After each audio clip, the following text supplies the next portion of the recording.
Happy Tuesday, everyone. I'm Tiffany Service Gustafson, a digital strategist with BWG Connect, and we are a network and knowledge sharing group. We stay on top of the latest trends, challenges, whatever's shaping the digital landscape. We want to know and talk about it. We will do hundreds of these webinars this year due to the increase in demand to better understand the digital space. We'll also do at least 100 in-person small format dinners. So if you happen to live in a tier one city in the US, always feel free to check out our website, bwgconnect.com, or send us an email. We would love to send you an invite. These dinners are typically 15 to 20 people having a discussion around a certain digital topic, and we always have a fantastic time. We spend the majority of our time talking to brands. That's how we stay on top of the latest trends. I'd love to have a conversation with you, so feel free to drop me a line at Tiffany, Tiffany, at bwgconnect.com, and we can get some time on the calendar. It's from these conversations we generate the topic ideas we know people want to learn about, and it's also where we gain a resident expert, such as the panelists that we have here today. Anybody that we ask to teach the collective community has come highly recommended from multiple brands within the network. So if you're ever in need of any recommendations within the digital space, please don't hesitate to reach out. We have a short list of the best, and we would love to provide that information to you. A few housekeeping items before we get started. First and foremost, we want this to be fun, educational, conversational. So drop the questions, the comments into the chat, the Q&A as we move along. We will be sure to get to them. We're starting here a few minutes after the hour. Rest assured, we're going to wrap up before the 60-minute mark to give you time to wherever you need to go next. So without further ado, let's hop into it and talk about Amazon margin defense for Q4 and into 2026. I'm going to kick it over to our panelists to give a brief introduction on yourself, and then we are going to jump into the information. Thank you so much for joining today. And I will start with you, Ryan. Awesome. Thank you, Tiffany. My name is Ryan Burgess. I am a growth partner at Kapoq, and I also work with the Planetary design team, who is with us today as well. Jess, do you want to take a minute to introduce yourself and your role? Sure, thanks. Good afternoon, everybody. Jess Nepstad. I own Planetary Design with two other partners, and we're based in beautiful Bonner, Montana, and we are the leader in coffee storage. And then we've added a lot of brands since then, but to coffee storage primarily.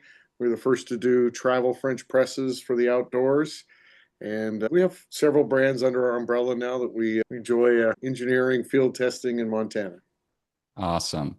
And a quick overview of just who Kapoq is in case you're not familiar. We are a software platform. We work with the leading agencies and brands on the Amazon Marketplace, including Planetary Design. And we think of ourselves as a solution that's truly built for the end-to-end management of your Amazon business and your other marketplace businesses, especially if you have multiple brands or you're an agency. And we really set ourselves apart by having modules that span across all areas of your business, from content to advertising, inventory management, customer experience, accounting, and of course, analytics. So there's a lot that Kapoq can do to help you run your business. We won't be focusing on Kapoq through today's presentation, but a lot of the things that we are going to cover are built into Kapoq in terms of helping you run your business more smoothly. And Jess, maybe just a quick, I know you already gave an explanation of the business. Here are some of the products you sell. As you mentioned, BrewTrek, Airscape, Ethos, and Freshport. Very innovative products, all designed to help you keep your coffee and other goods lasting longer. So if you're interested, check them out. They'll also be on CNBC in the next couple of weeks here. So if you watch that show, make sure to say hi to Jess through your TV screen. All right. You Let's watch. get into today's agenda. So we have a lot that we want to cover. We're going to try to keep today's chat mostly conversational. Obviously, I've been working with Jess closely over the past year. This year has been very turbulent for e-commerce sellers, especially if you're on Amazon. Everything from tariffs and other cost pressures that have been hitting us this year, often unexpectedly. We're going to talk about margin leakage on Amazon, what that means, what are some of the buckets of margin leakage that most sellers are encountering but maybe not aware of. We're going to talk through the strategic levers Planetary Design used in 2025, specifically forecasting demand with uncertainty and operations versus ads, how to know where to focus. And then we'll wrap it up with some practical tips to protect your business next year. Before we dive in, we do have a poll question that I'll ask Tiffany to launch if you haven't already. All right, we got it here. So let me launch this puppy here. Perfect. So we are curious to know if you know the answer to how many different total transaction types Amazon has for marketplace sellers.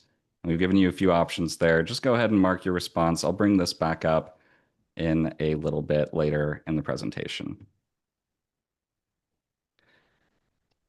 Did you want me to end the poll at any time or just keep it going?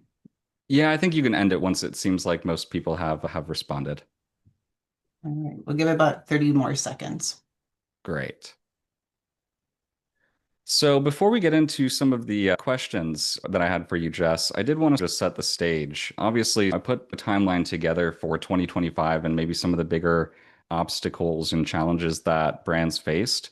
Starting in February, Amazon started, if you remember way back to the beginning of the year, Amazon promised all sellers that there will be no fee increases in terms of referral fees or FBA fees this year. That was a departure from Amazon's stance in past years, and smart sellers were skeptical of that announcement and started to dig into other things that Amazon might be changing or preparing for this year. And sure enough, we did see several fee increases from Amazon, maybe not perhaps where they said they would be, but they happened regardless. So the first challenge that some brands saw was around February 20th when Amazon eliminated the partial shipment splits option to FBA. And if you've been doing any FBA inbounding, Amazon has been pushing this for a long time. They really want sellers to take the ownership over a lot of the logistics as part of FBA's network and the costs associated with that. So by removing that option, you are now stuck with either having a very complex operational system yourself where you're able to ship your items to FCs in groups of 5, or you're stuck paying placement fees, which, you guessed it, are set to increase again next year. And they will probably continue doing so indefinitely. After that, the next big change was AWD. Again, many sellers, especially if you attend some of the events that happen throughout the year, like Accelerate, Amazon has been pushing their new Amazon warehousing and distribution option on sellers very heavily for the last maybe 18 months, claiming that it's the solution to paying placement fees. It's the solution to having a complex FBA or having long delays with receiving. Amazon will automatically feed your inventory from long-term storage into FBA. But as we know, those promises behind low fees did not last long. And these were pretty significant increases, averaging raising costs by 13 to 26% for most brands. And then, of course, the day after was the first real big announcement in the United States of tariffs. And we don't want to get political in today's conversation, but we will be discussing the impacts of tariffs and what that has done to brands. And Jess has a lot of experience working through that. So we're excited to hear from him. And then, as a result of tariffs, like many brands did, and Planetary Design was no exception to this, Business Insider and others started to report that Amazon sellers had begun raising prices. So this happened pretty much right away and right before July Prime Day, which is for many sellers an opportunity to get your products ranked higher, to move through slower moving inventory, to make a lot of money. You make a week or a month's worth of sales in a couple of days. And Amazon changed everything this year, likely due to those economic pressures, turning Prime Day into a 4-day event, which was totally unprecedented. And it left a lot of sellers in the dark in terms of how they should prepare their promo strategies. So, this is just a snapshot of some of the more intense challenges that brands might have experienced in the first half of this year. Jess, I want to talk about your experiences. So maybe can you take us back to the beginning of this year when you were doing your annual planning? And obviously, there had been no real announcements of tariffs yet, but there was a new president in the United States. And without getting political, maybe did you start making any moves before tariffs were announced, or just take us back to January and what was being discussed with the team? I've done it one other time in my life since I've owned Planetary Design. I started at the beginning of the year saying, wow, we're set up for a really good year.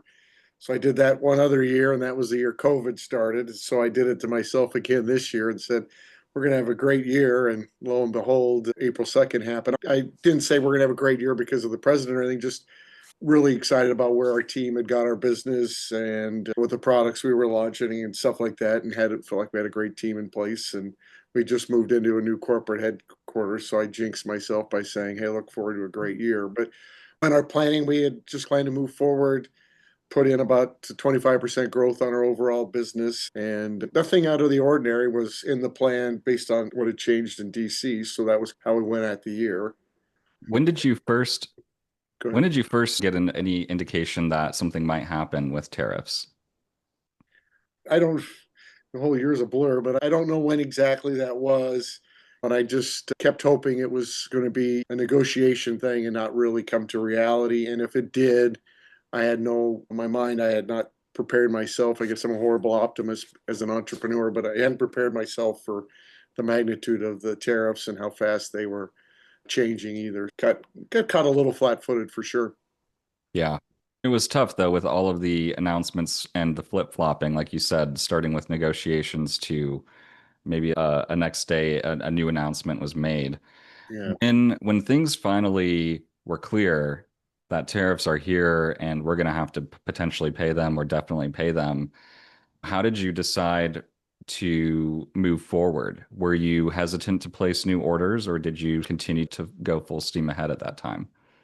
That was a pretty interesting debate around the office. I have a lot of team members that I lean on, and we all have shared experiences and different backgrounds, and everybody comes from a different perspective. And I was the sole person in the room that said, "Let's go full steam ahead." I just can't imagine they're going to stick, and even if they do stick, I would rather have product to sell at a higher price than not have any product at all.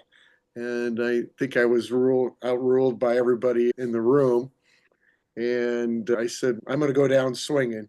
And that was my attitude through COVID as well. I just said, hey, I'm going to go to any outdoor trade show and I'll make calls on anybody that's got their door open and will continue to sell. And that was my attitude in COVID, and the same here. I just said, hey, we'll just order this stuff and we'll deal with what we have to deal with when it gets here. But I was reading the tea leaves that everybody else was going to pause, and then when everybody turns it back on, then then you're not going to be able to get product anyway.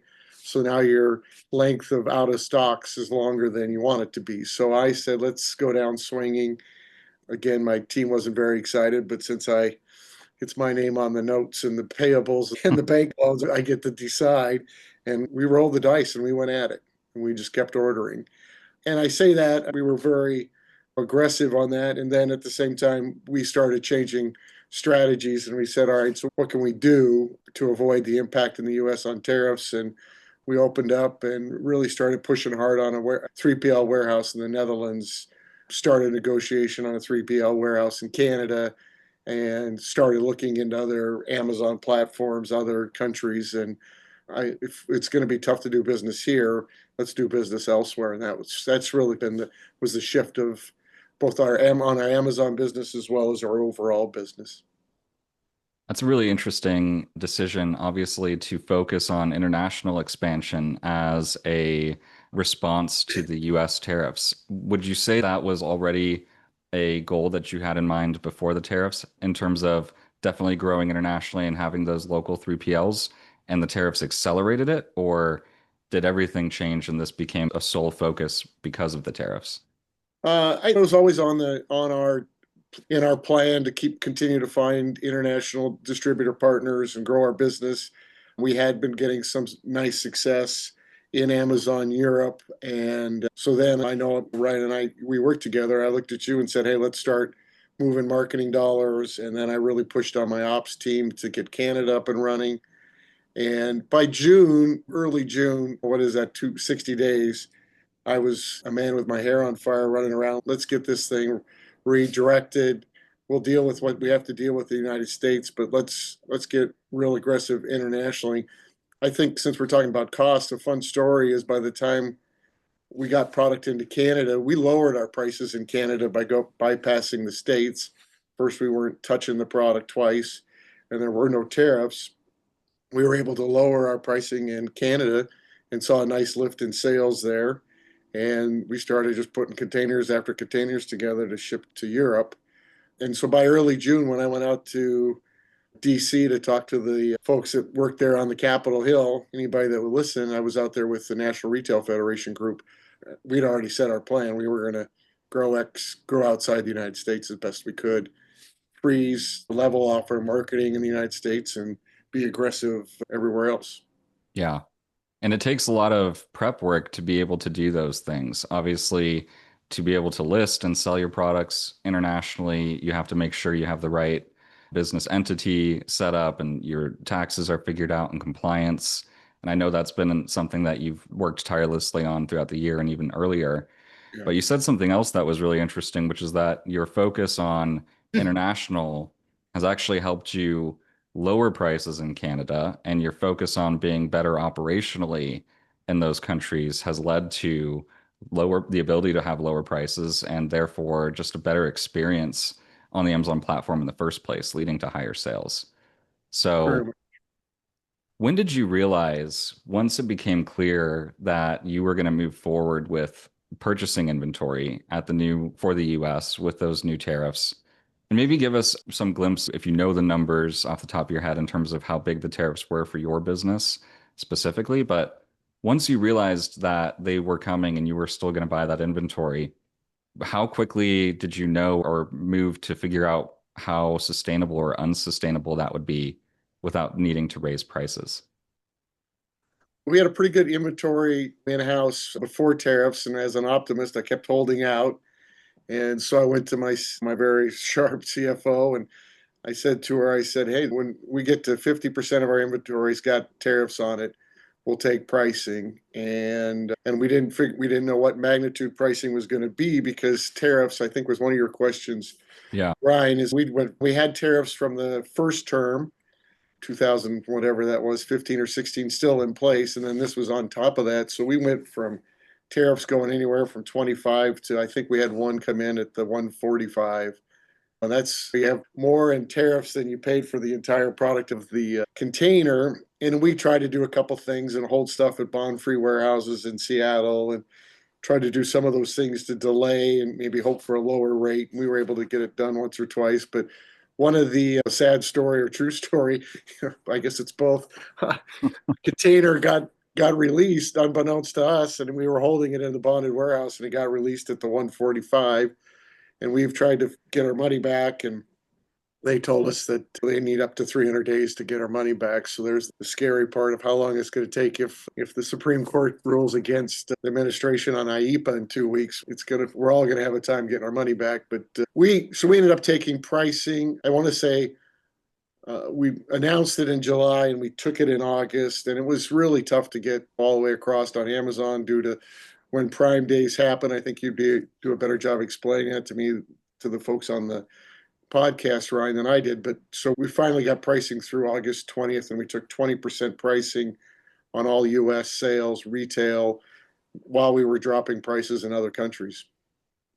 Yeah, and we do have some anecdotes and some data to share on that, both in terms of the issues that Jess mentioned with changing pricing and that some of you on the call probably understand as well. Amazon's pretty heavy-handed when it comes to controlling your price, but also the impact of that price change and what it meant for Planetary Design and the broader market. Obviously, they sell commodities and Amazon's very competitive, and so a price change increase of 20% could be pretty damaging. So we'll talk about how we work to mitigate that. I guess I just have one last question for you here, Jess, and then Tiffany, if you have any before we move on. Did you work with your suppliers or your manufacturers at all when the tariffs hit and try to get any sort of de decreases in cost from them, or maybe it was the opposite conversation? Maybe talk to us about that and whether you were successful in any of those conversations. Pricing elasticity, I don't like to say we sell commodities, we sell value added goods. But at the end of the day, they're trinkets. Like, your life's not going to end if you don't have a really good travel French press or the best coffee storage. So there is some pricing elasticity. We have great partners in manufacturing partners in China. And when we make a change for anything, like if we're trying to put in more sustainable products or product improvement, we fight over pennies. And we really discuss pennies with our partner because pennies become dimes when you're selling through to the customer. And so when 145% tariffs are being thrown around, that impact on your retails it's beyond my comprehension. So taking a 20% pricing, I was very concerned about pricing elasticity, what would happen to our conversion rates, and we'll talk about it later. But with our factories, almost all the manufacturing partners stepped up and said they would take anywhere to 3 to 6% reduction on pricings on containers headed to the United States. And then that was their way of saying, hey, we know you're going to try to grow internationally. We'll help you a little bit in the United States. And that's where we ended up. I don't know if that was a good deal or bad deal, but at least it showed some, and they initiated some of those conversations. So it was really rewarding to hear. Good. Tiffany, any Really shows, yeah, it was just made me think. I went through the first round of tariffs in 2017, That's the year. working with home goods, selling ceiling fans and lighting factories in India and China. At least then you had this number that you had to work with, and it wasn't this volatility. I can't even imagine what everybody's gone through this year of the moving target. Relationships matter, right? Like having the strong relationships with those manufacturers and factories, and then they are helping you with that 3 to 5%. That just goes to show that working with suppliers that are a partnership, that was something that really stood out for me from that first round, was having the long-term partnerships with our vendors overseas. And the other was I'm curious about the dynamics of your team. Like, how did you handle this? And everybody too that's on the line, chime in with your experiences, your comments. You're going through this, like we want to hear about it. But what was the dynamic like? Because now you've gone from having a plan, we're going in hot, January 1st is going to be a great year, and now it's every day's reactionary. And how do you keep the team engaged and on pace when the target's moving every day? Dude, well, for me, I would respond and say the stress was really high just because it just amount of added work. Everybody's got a full plate already, and then you add, whatever, 20-30% to their workload, and whatever plan you got on one day didn't necessarily work on the next day. So there was a lot of frustration.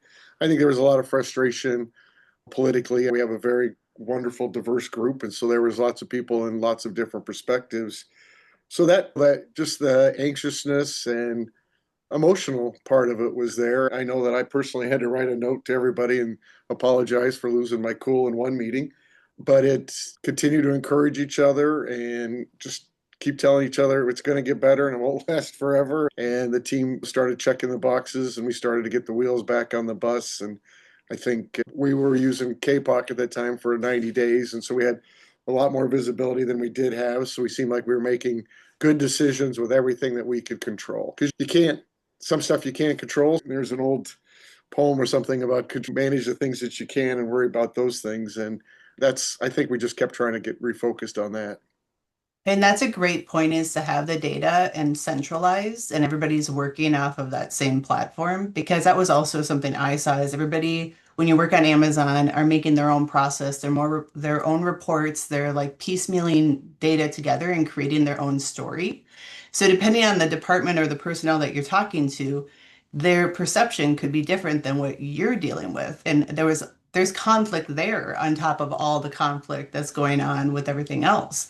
So to have that central space where everybody's reading the same data, what a gift. I have to say that had to really have helped communication, morale, getting process streamlined. And obviously it did because you were able to launch in other countries fairly quickly, which is not an easy feat.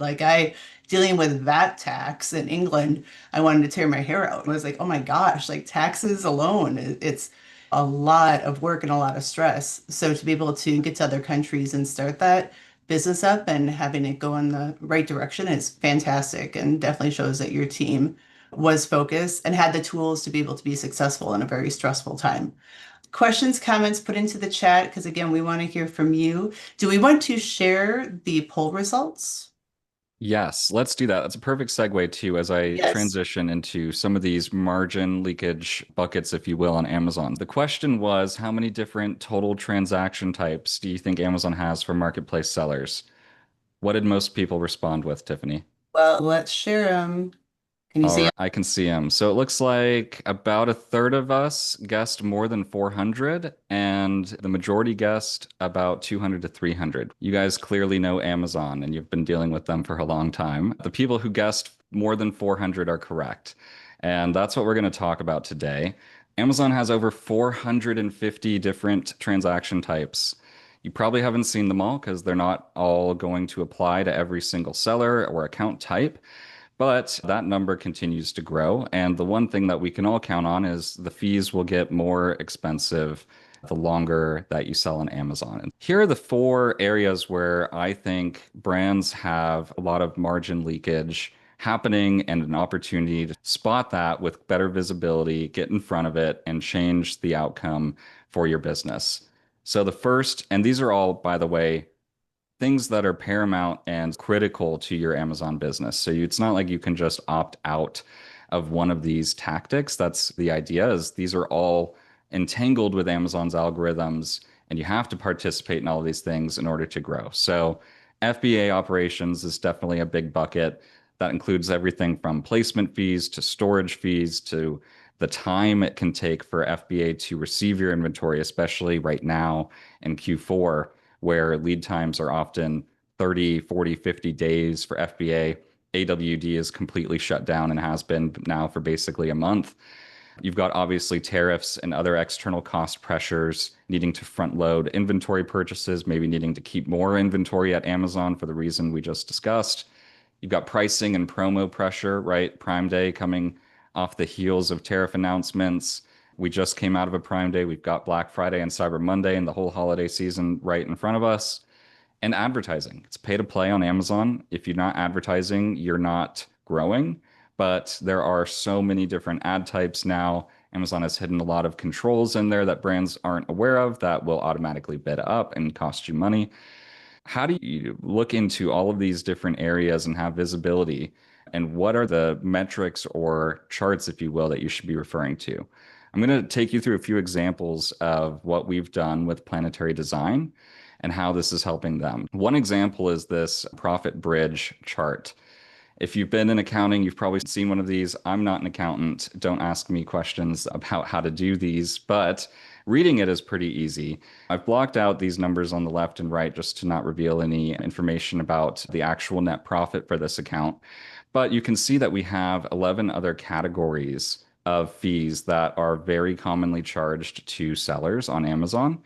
And this allows us to look at 2 different time periods and quickly see where we are losing profit, not revenue, not top line. This is all measuring your actual net income. And so in this example, we can see these small margin hits of 0.5% over a month in fulfillment fees and 2% for replenishment fees. 4.4% for PPC. How often do you have a view of your business that tells you this information that you can react to quickly?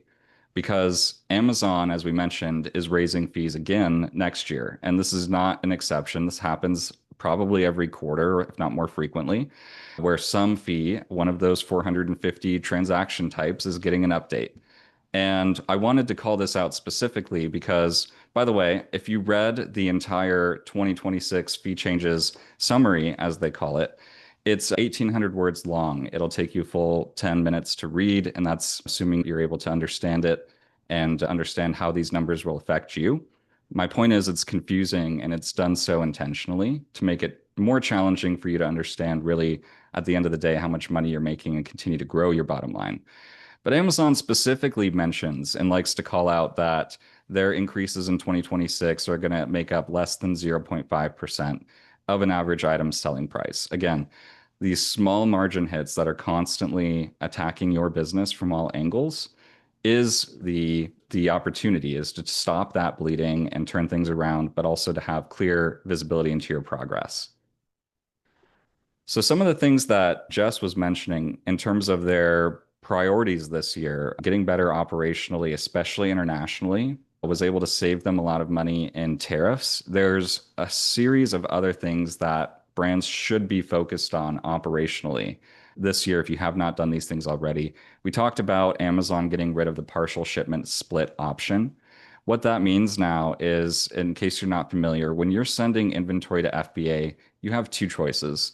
You can split the shipments yourself into equal quantities per SKU of 5 different shipments and send all of those quantities to 5 separate Amazon FCs. You can do that, which is called the Amazon Optimized Shipment option, and that will save you from paying placement fees. This is complex to do. If you're sending in a lot of inventory and you're high volume already, this might be easier. What is it going to cost you to have a truck drive to 5 different FCs every time you want to replenish your FBA inventory. Is that cost efficient for you? For most sellers, probably not. And that's why we use FBA, right? And Amazon makes it easy for us to just skip this and pay them the placement fee. The placement fee allows you to still send your inventory to 1 or a few locations as opposed to 5. You don't have to worry about making sure it's the exact quantity of SKUs. And you pay a placement fee between 25 cents and 45 cents per unit. And then Amazon will distribute it for you. Couple of things there. And I like to use an analogy, bringing this back to the early FBA prep days. If you were selling on Amazon 10 years ago, you might have been paying Amazon to sticker your inventory with their FNSKU FBA labels. And at the time, they charged 20 cents a label. This was an Amazon requirement. Many brands felt that this was the easiest and fastest way to get into FBA and would pay the labeling fees. Over the years, we saw those fees get more and more expensive, and it was way more cost efficient than paying Amazon 40 cents a label. It's way more cost efficient to do it yourself in your own warehouse or at the factory or with your 3PL. I think a similar story is taking place here, where it's clear that Amazon is no longer interested in bearing the cost of distributing your inventory across their network across the country, which enables those fast shipping times. And they're shifting that burden to the seller. So you're going to be paying placement fees. You can expect, just like those sticker fees, to go up every year. And the fee announcement for 2026 does mention that placement fees will be going up. So if you're paying placement fees, that's a huge bucket of opportunity to look at your operations and say, what can we do here to make this better? But it's not the only thing. There are several other operational tasks that sellers need to be aware of. And getting better at operations can involve anything from finding better 3PL partners or getting your first 3PL partner. As Jess mentioned, they've found partners internationally. That is something, if you sell in other countries, that can definitely speed up your time to FBA, your time to prime eligibility. But it also involves using software and creating processes that give you visibility into each of these buckets that we are discussing so that you can actually get out of the situation you're in and get ahead of it. The best sellers on Amazon are already doing these things. They're already avoiding placement fees. They have higher margins. That's why they're able to participate more aggressively in tentpole and year-end events like Black Friday and Cyber Monday. But now Amazon is charging you for having too low of inventory. Obviously, nobody wants to stock out on Amazon. That's one of the worst things that can happen. But having less than 28 days of coverage at FBA can now ding you with fees for the next several weeks or months even. The opposite is also true. If you send too much inventory to Amazon, you're going to be paying for storage. And who wants to pay for storage at FBA? That doesn't help Amazon, doesn't help you, doesn't help the customer. That is a waste of money. It's a waste of time. It's a waste of everything. So how do you balance this perfectly where you're not sending in too much and you're not sending in too little, and you're also fully aware of all of Amazon's delays with FBA and AWD, and you're optimizing it to avoid placement fees? The solution is not easy, right? Like we mentioned, Amazon makes visibility into these things very challenging. Your inventory is split up across a number of reports, depending on whether it's been shipped or if it's being transferred between fulfillment centers or if it's already there. And so at Planetary Design, we implemented a system that gave us the ability to run scenarios. And this was really important, as Jess was talking about. Things were so fluid. We didn't know exactly where we would land with price. We didn't know where we would land with inventory, if we would have stuff that would be delayed or not, if we were going to go out of stock. And this was all happening as we were trying to plan our promo discount for Prime Day in July. And the system that we created allows us to set these bands for what we expect demand to be, maybe on the low side, maybe on the high side, what we calculate demand actually is, and then input things like our lead time, our reorder frequency, how much safety stock do we want to have.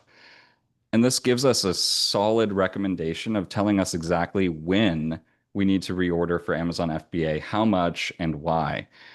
But really, the benefit behind a system like this is what I mentioned earlier, being able to do multiple scenarios to say, here's what happens, Jess, if we keep pricing the same, or here's what happens if we raise and our conversion rate takes a hit. Here's how that changes the inventory position, how much cash we need to have on hand.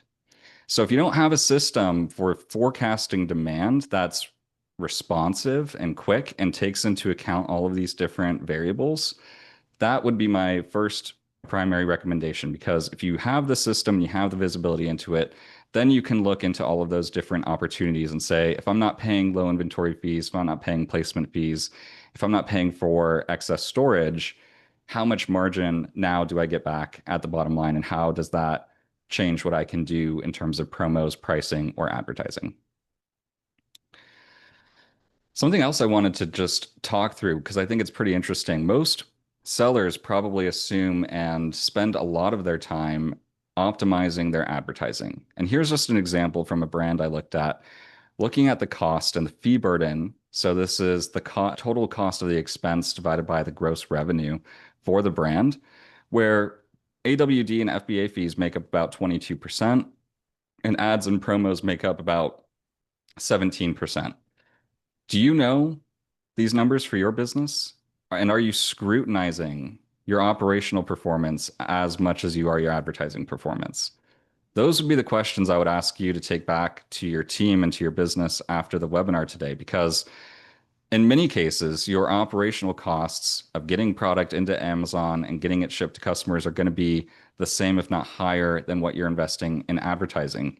But oftentimes, a lot of the energy and the investment and the time is spent on advertising. Most of the brands on the call today, I'm assuming, work with an advertising agency that helps them manage the Amazon ads. And you probably have a lot of reporting that you look at and you're meeting on it regularly. Are you doing the same things for your operations? Do you know what you paid in placement fees last month? Do you know how much that's going to increase now when Amazon's fees go up?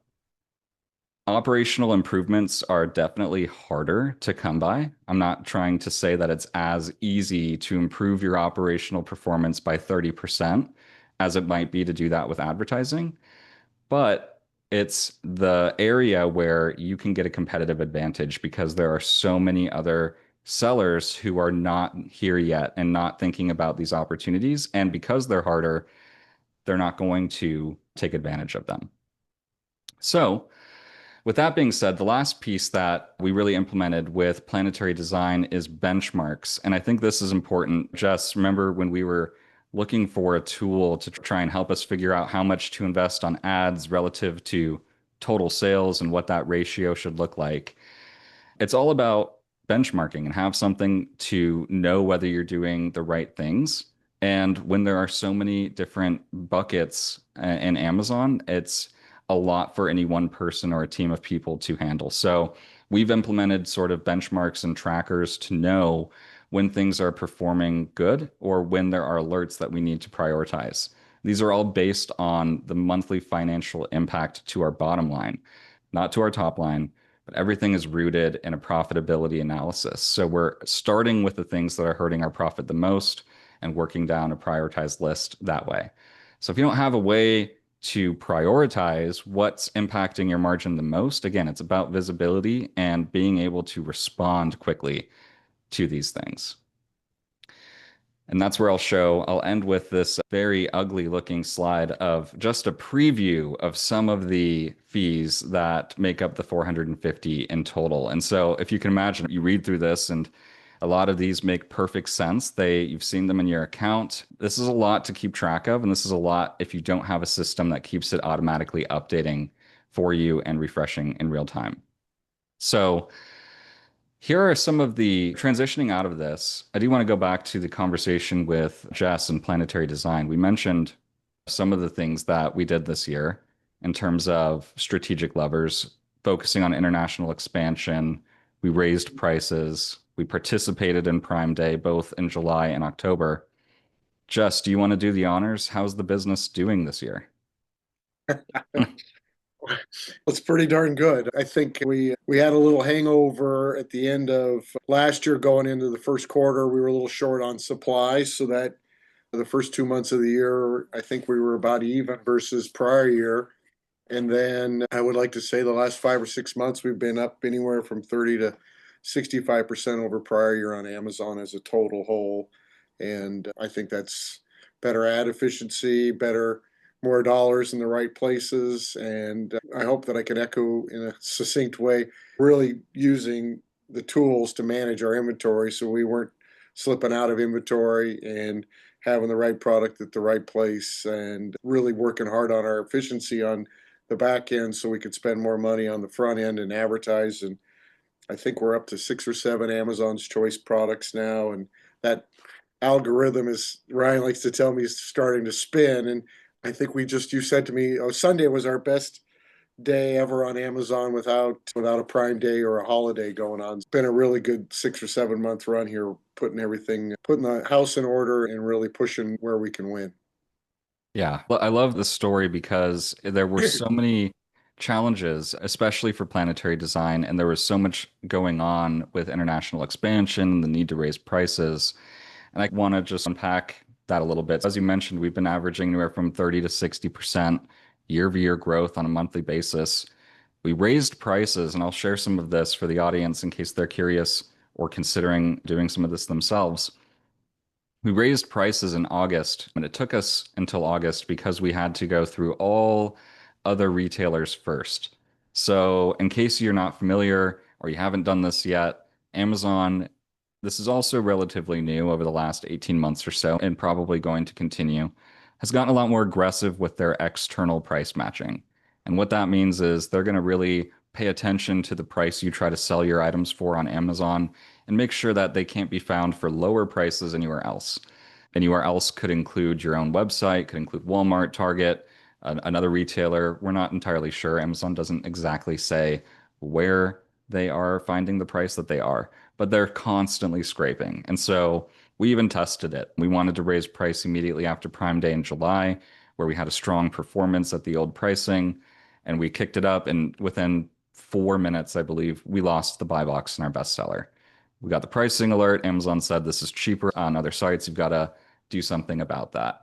So if you're considering raising price, especially if it's going to be a considerable amount, make sure that you check with all of your other retailers first.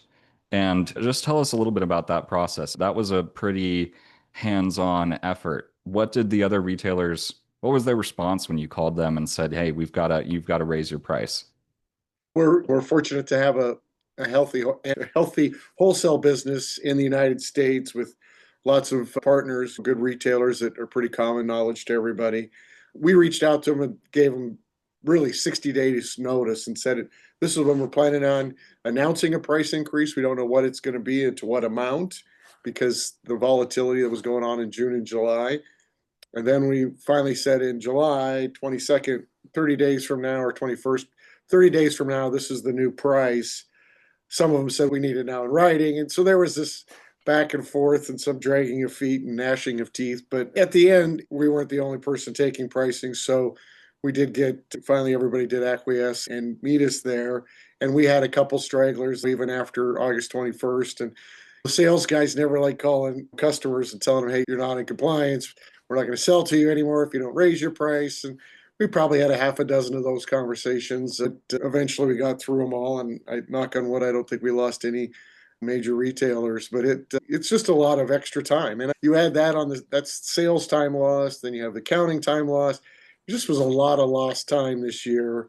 And to be sitting here and Tiffany, I'm going to say something to get myself in trouble. Say at this point of the year, being pretty happy where you are, and the rest of the year looks pretty good. I don't want to jinx myself, but it was a lot of work from March till the end of September. We've been hustling, and I'm very thankful how hard the teams worked, and we've been able to get it done. But Ryan shared with a lot of you folks, a lot of it is you wouldn't know if you didn't have the tools to see it.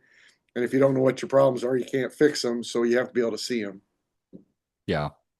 And the good news is once the effort paid off, once we did go through all of that over the course of about a month, calling every other retailer, negotiating, getting them to agree, and we were able to verify that prices had been increased online, we were able to increase those prices by about 20% on Amazon, and no buy box hit was recorded. I think we had a few issues on one or two products, but they were resolved in a few days. and the impact to our sales was negligible. We're still looking at that. Obviously, it's still only been about 2 months. There was a small impact to our conversion rate, which we are tracking. So units sold is maybe down a little bit from where it would have been with the old pricing. But I think the I'd share with them. I mean, that was one of the big unknowns. I think I talked earlier about pricing elasticity. I was like, if we raise our price 20% and we drop our units drop by 20%, we're just swimming. We're right, it's the same exchanging. difference. But we ate 20% pricing, and I think we've had anywhere between 0 and 5% conversion rate drop. And so in that case, you end up ahead, and I'm very happy about that. And that's exactly what happened. And so, if you're thinking about how do you plan for 2026, Jess, is there anything that immediately comes to mind in terms of what's on the horizon? I gave the team a big, hairy, audacious goals. Those of us that are old enough know that acronym. The BHAG. The BHAG is to get 65% of our sales outside the US, and we're going to continue to try to march down that path. I'm hoping to get up on Amazon India, which is proven to be a pretty big challenge by July 1st next year, and we're hoping that's going to be a nice lift. So we're going to continue on that path, regardless of what happens to tariffs in 2 weeks, because it'll make us healthier as a company, and we're leading kind of some new product categories in other worlds. So if we can be the first there, that's going to just make us a better company going forward. So I think we'll just keep moving forward. I'm not sure if they pull the tariffs, how far we'll bring our pricing back in the United States, but we will. It's just I don't know those numbers, but it's my team's going to all look at me like crazy that we're going to adjust pricing again. But we'll take that, cross that bridge when it happens. Great. Tiffany, unless there are any other questions before the Q&A, I can go ahead and talk about the free profitability audit, and then we can open it up if that works. That sounds perfect. Yeah, I definitely want to get to this because this is a fantastic offer. Yeah, so for anybody on the call today, what we're willing to do is if you're interested, reach out to Kapoq, and you can find us at kapoq.com, or you can find me, Ryan Burgess, on LinkedIn, or ryan@kapoq.com is my email address. Just mention that you're interested in our free profitability audit and trial. And what we'll do is we'll get you set up with your own account to Kapoq. We'll guide you through all of the charts and lots more that we did not show on today's call. Obviously, today was not a pitch for Kapoq. We can set you up with a demo if you'd be interested, but really take advantage of this, especially now leading up to Black Friday and Cyber Monday. Understand where your current profitability is, what can you afford to discount, and take advantage of that. So it's free, it's easy to get signed up. Basically, you authorize your account. It'll take 1 to 2 days for the data to start flowing in. And then our team will jump on a call and walk you through everything and make sure you're understanding how to use the tool. So if you're interested, be sure to hit us up on that. And we will open it up for any questions. Love that offer. That's fantastic. What I would have done for that 10 years ago. Yeah. Unbelievable. Such a cool tool. Final questions, comments put into the chat. We do have a couple questions here and a clarification question. So one is, if you are 1P and not FBA, what fees do you recommend looking at? These would be the equivalent fees to what we showed on the 3P side, but obviously they have different names and different buckets and challenges on the 1P side. So think of your chargebacks, your co-ops, your agreements that you have with Amazon in terms of what percentages you allocate to marketing. Those are all opportunities, especially the ones that are in the agreement.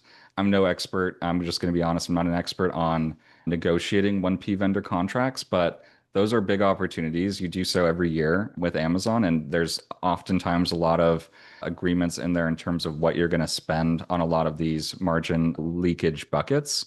So take an opportunity to make sure you fully understand how to negotiate through those. There's lots of resources online that we could point you to if you just don't hesitate to reach out, and I'd be happy to share some of those people and other resources. But 1P is definitely a different beast. It's all about making sure that you go into those vendor negotiations strong and that you do the things to avoid the chargebacks that can really eat up your profit over time.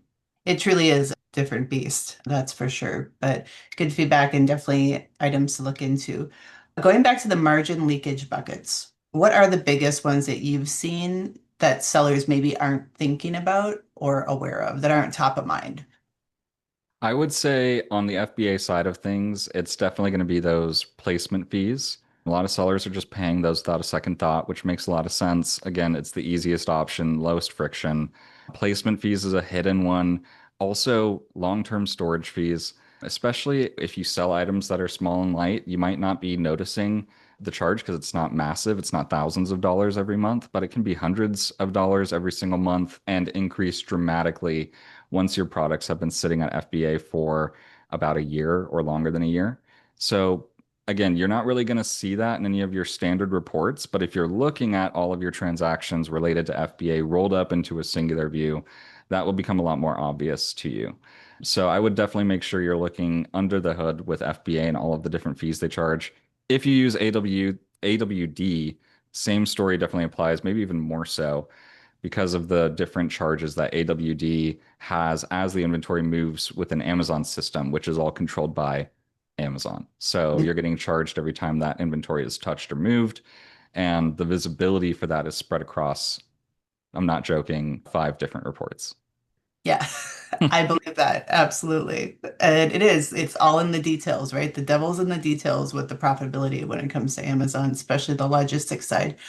Awesome. We want to wrap it up here before the end of the 60-minute mark. So I'm going to close here. Ryan, Jess, thank you so much for your time. Jess, for sharing your story.